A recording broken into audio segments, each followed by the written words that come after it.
Oi, pessoal, tudo bem com vocês? Estamos aqui então para mais uma aula de história. Meu nome é Emerson Modesto e dentro dessa nossa aula nós vamos falar sobre o imperialismo e o neocolonialismo.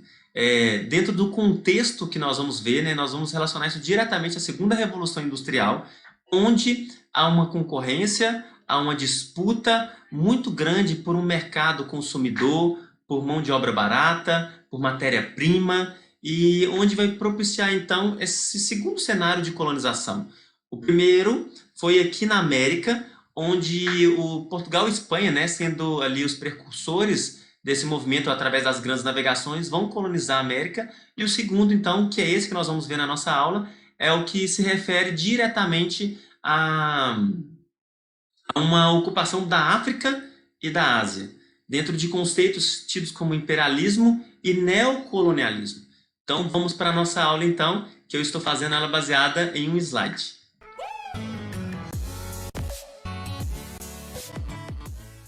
Bom, então vamos lá para a nossa aula. Falei com vocês então que o conceito de imperialismo e neocolonialismo é o que se emprega a esse momento, tá? Não que dentro do período anterior que eu citei da América não encaixaria, mas nesse momento muito mais. Então na história é o que nós vamos entender então, os conceitos, porque isso nos ajuda a perceber a amplitude. Primeiro, que quando nós falamos de império, nós entendemos que é quando uma nação, é quando um povo, ele consegue abranger a sua influência territorial e cultural para outros povos. É quando um povo consegue anexar mais territórios ao seu e incorporá-lo ao mesmo. Dentro desse período, por exemplo, nós temos a Inglaterra, né? Os ingleses, eles vão ser o maior país imperialista dentro desse movimento do imperialismo no neocolonialismo pelas posses na África e pelas posses também na Ásia, que nós vamos ver aqui. Ou seja, é uma ilha, mas as suas posses cresceram além dos seus territórios. Então ela se tornou um império. Dentro de uma característica aqui, para a gente apropriar disso, o Brasil, por extensão territorial, poderia ser um império, a Rússia, a China, o próprio Estados Unidos, só para vocês entenderem essa abrangência territorial. O contexto, então, né? Comentei com vocês que é a segunda revolução industrial, que é esse conceito, que é esse contexto de avanços tecnológicos, de disputas, de busca de mercado consumidor, de expansão de produto, de matéria-prima, de mão de obra barata. É o que visava lucro mesmo, né? Dentro de uma lógica de lucro. Nós entendemos que essa lógica de lucro está dentro do capitalismo financeiro ou monopolista, que era um sistema bancário, então, em que grandes corporações como o cartel, o trust e o holding company exerciam essa influência maior sobre esses países e sobre essa mobilização, né? Nós vamos falar um pouquinho sobre eles aqui. Dentro de uma lógica, nós entendemos que o Taylorismo ele vai estar dentro de uma lógica que vai propiciar uma crise e que eles precisavam produzir cada vez mais. Uma crise de um sistema que não produzia da forma a alcançar os seus consumidores, e agora de uma expansão e de um crescimento, de uma superprodução que possibilitaria não só atingir um país, mas o mundo num todo, né? É o que o Fordismo e o Taylorismo propiciou, então, às pessoas naquele momento. E a gente entende, então, que isso vai acontecer no século XIX, na segunda metade do século XIX, em que essas empresas e esses países, através dessas empresas, vão chegar em outros lugares. E o que acontece? Para que isso acontecesse, eles precisavam então de justificativas, ou de desculpas mesmo, né? Primeiro, eles entendiam isso, né, como uma obrigação, né? É um fardo do homem branco. Isso de um conceito extremamente preconceituoso, em que eles entendiam que eles iam levar o progresso e a civilização para povos inferiores a eles, né? Os europeus, mais uma vez, entendendo que eles, como povos superiores, como homem branco, eles poderiam, então, eles tinham dever moral de levar esse progresso para as pessoas. Eles, então, deveriam se impor sobre esses países. Isso é o que nós chamamos de darwinismo social. Charles Darwin é um teórico, né, que vai falar sobre o evolucionismo, sobre a questão da evolução das espécies e da teoria de que a espécie mais forte vai sobreviver. o ser humano, ele apropria isso para ele.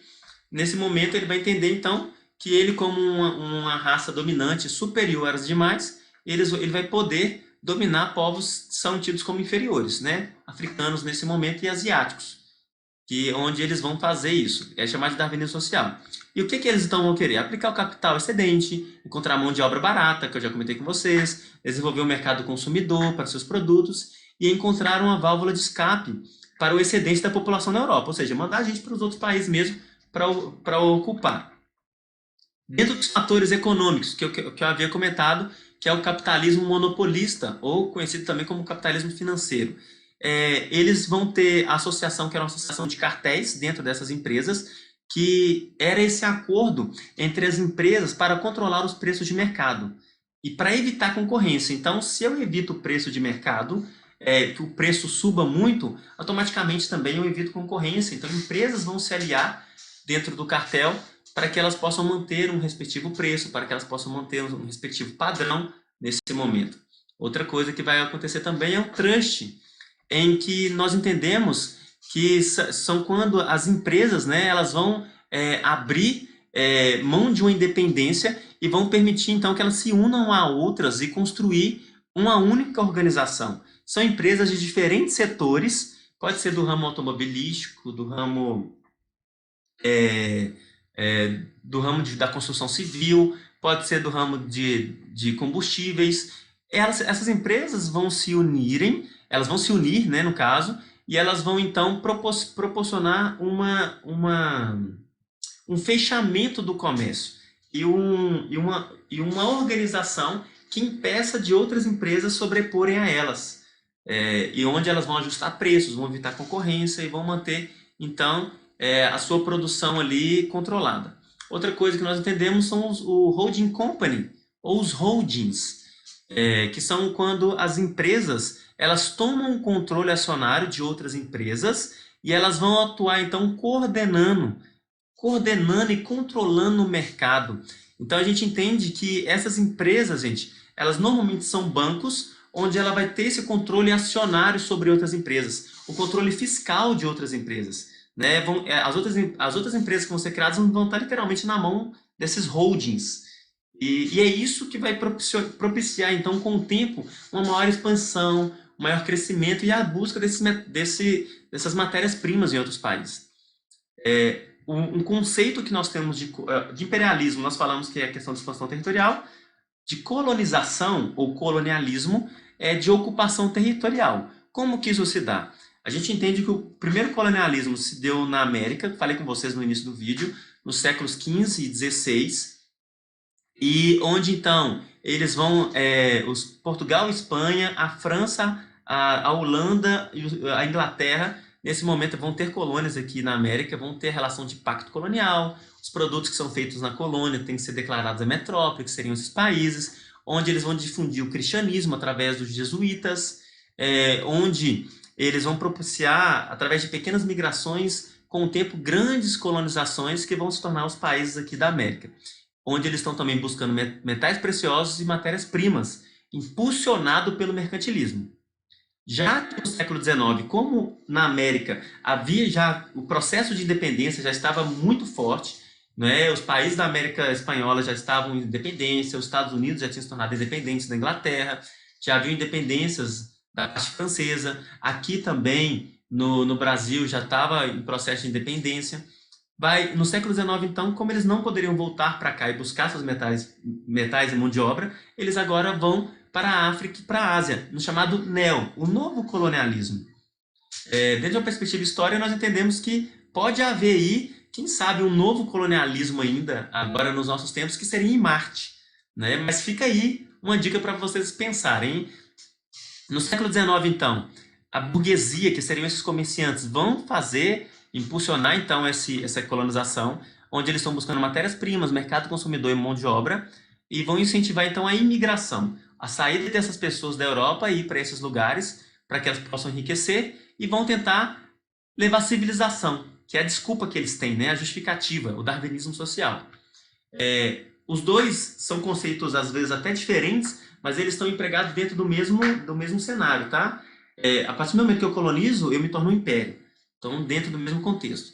A África, nesse momento, então, ela vai ser disputada grandemente, onde ela vai ser partilhada. Gente, eles simplesmente negligenciavam as formações étnicas dos povos africanos por considerar eles inferiores, com a desculpa também de espalhar o cristianismo e a civilização. Eles vão repartir simplesmente a África de acordo com seus interesses e de acordo com a sua ocupação.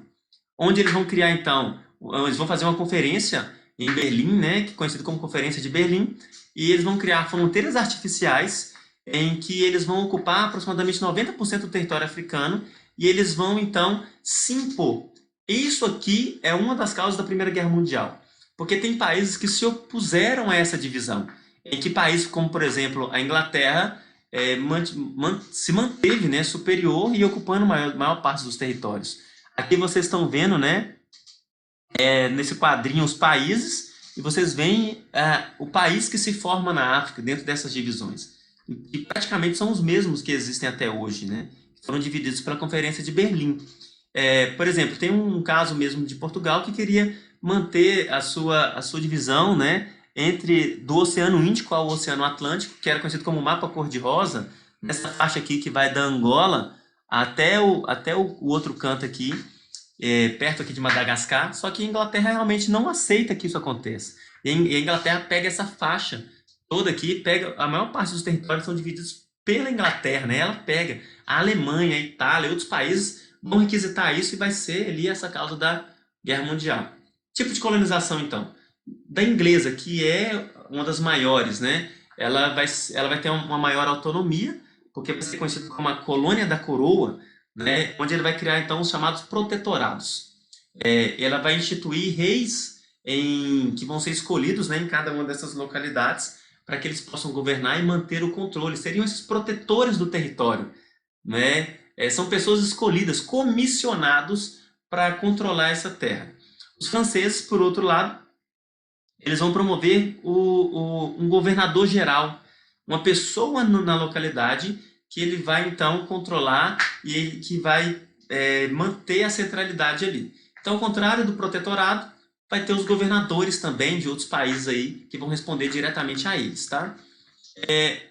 Algumas características para a gente, então. Na Ásia, né? Ali nós falamos, então, na África.